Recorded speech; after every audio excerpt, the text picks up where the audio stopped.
Hey everybody, this is Moss Jackson.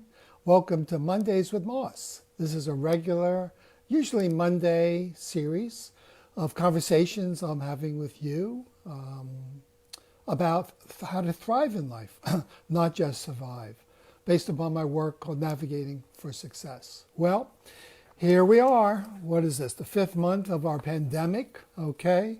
And I'm wondering, the question came up for me, how are we going through life? How are we going through life? So right now we've had 4 or 5 months of this invisible, deadly, scary sense of uncertainty. And it's a good time to pause and ask, how am I doing? What am I noticing? How am I coping? Am I getting worn out? Clients, people who are living alone are experiencing probably more loneliness. People who have kids and at home, husbands and wives are there with kids, are probably getting more irritation, I would gather. And then there's concern and worry about work. Is school going to open? This isn't going away. This pandemic is going to be with us for quite a while. It's not like the flu season. Flu seasons come, flu seasons go, and then we're okay for a while. Right now, we don't know when it's going to go away, so the uncertainty remains. And besides all that, we have our lives to live. We don't just stop living in order to go watch the pandemic go through. We have to function. We have children to raise, work to do, people to see, and whatever upsets, disappointments, crises, and tragedies you've had before, they continue through the virus. In fact, they probably get worse. So what's the impact of this? Well, in a way, we have these anchors of distress. We get anchored, we get locked in to things that bother us. Let's step back for a moment and see what's going on for you in terms of how's your life going. What are you noticing? Are you having any particular fears, any particular old regrets, any resentments coming up? Are you having any mind seizures? Is your mind seizing up, like a seizure over some obsession, some delusion, some worry, some what if, or why didn't I? Are you having any bad habits coming up, like stress eating? How about temper outbursts and maybe even depression? I would not be surprised. During this particular time, that might be more normal than abnormal. All of us in life, we want something. So most of us want success, freedom, a sense of freedom, peace of mind, our ability to self-express, live with passion and courage, and have people around us. And right now we're having a disconnection. It's hard to be with people and to be self-expressed and to feel confident. Well, we have some good news and bad news because we all are going through life. The question is, how are we going through life? We all get through life, but some of us do worse than others. Some of us do better than others. Good news, bad news. We all get through life. That's the good news. We all get through life. But the question is, how do we win the game of life? The bad news is you may not be getting what you really want. You may not be living your lives very well. Whether that's before the quarantine or during, and now as we're moving towards the third stage of the quarantine, which was the first step was the shock, the lockdown, the getting used to business as unusual, now moving back, not to business as normal, but to the new reality. What are you getting? How is life being experienced? Many of us failed to get the life we want. We failed to live with a sense of purpose, a sense of joy, success, and connection and satisfaction. Instead, we bumble, not knowing exactly why things don't work out, making the same mistakes over and over again, like that Greek mythological figure pushing that giant boulder up the cliff, hoping one day just to get to the top, because he has to succeed once and it's over. But the gods have cursed him. He never will succeed. And some of us live our lives that way, just making the same damn mistakes over and over again. However, good news, there are others. I call these people life navigators. And next week, actually, I'm going to talk about a note I got from one of my life navigators that was very, very inspiring, which I want to share with you. So life navigators, they notice what's going on. They pay attention. They pay attention to the consequences of their actions. They change their actions if things don't work out. They stop, look, and listen. They're resilient. They make course corrections. They have a growth mindset rather than a fixed mindset. I'll talk more about that too. And then they discover a formula for success. So my work is really based upon my formula for success, which I'll share with you again in the future. No, but basically, if you think about how people go through their lives, we have navigators, survivors, and victims. It's an interesting typology.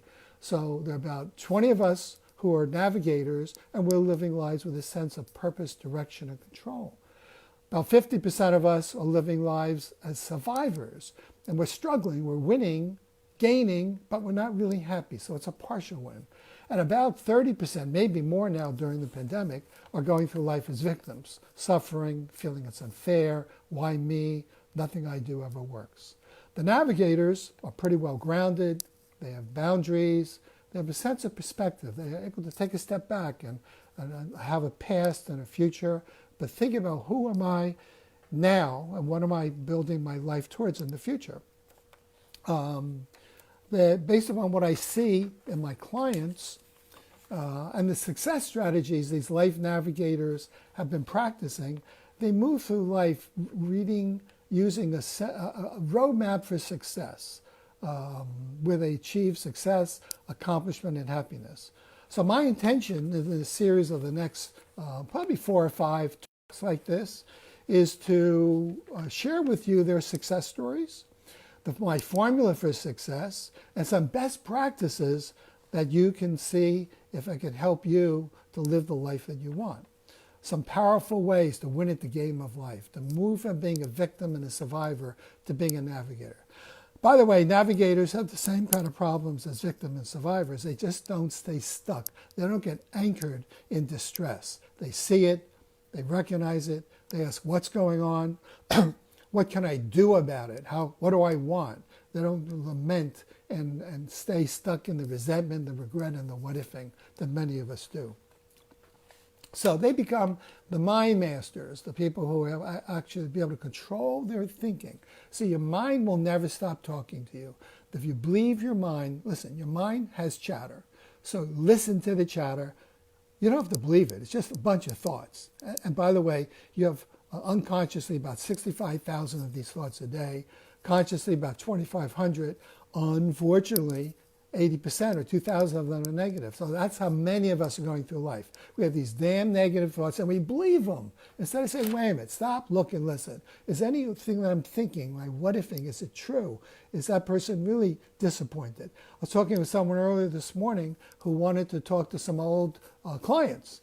And he was really anxious about doing it because he hadn't talked to them for 6 months. He was afraid of their disapproval and being angry. So I said, well, your thoughts are real because they're your thoughts, but are they true? He says, I don't know if they're true, but that's what I'm thinking, I'm worrying about.